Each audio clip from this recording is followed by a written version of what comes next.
A few weeks ago, month ago maybe, someone left a comment on one of my videos in which they said I should be, instead of stressing myself out, worrying about the whole woke situation and the political situation generally, that I should be enjoying my old age with my grandchildren. Now, as it happens, I don't have grandchildren, but but if I did have them, I wouldn't be happy. I wouldn't be enjoying my old age.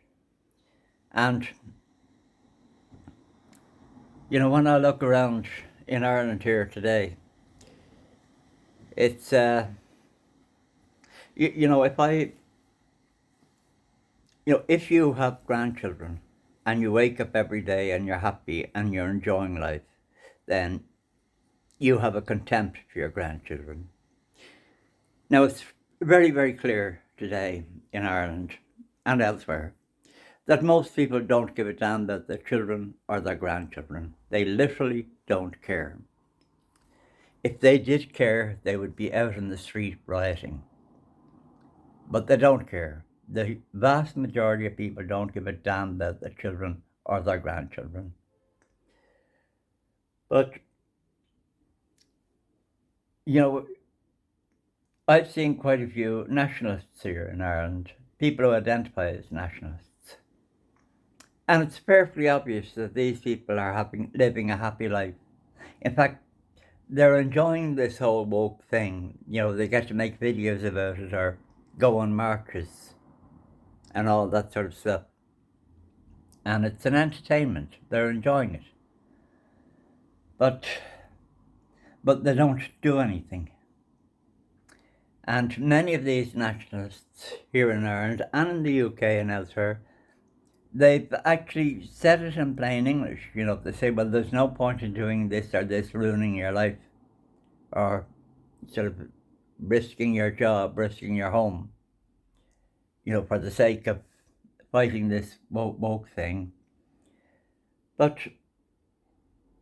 And as I said, here in Ireland we have a lot of nationalists, people who constantly are on about, how we fought the British for 800 years, etc., etc. Now, if you're going to stand up against oppression and dictatorship and this woke thing, you're going to have to risk everything and probably lose everything. And your children also are probably going to lose everything. That's what happens when you stand up to dictatorship. You probably get destroyed, your family gets destroyed. And, a lot of people in Ireland and in England, they've made it perfectly clear.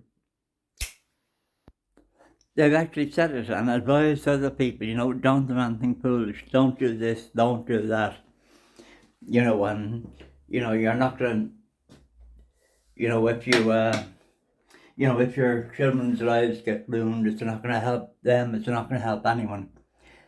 There's a lot of this sort of talk in so-called nationalist circles. And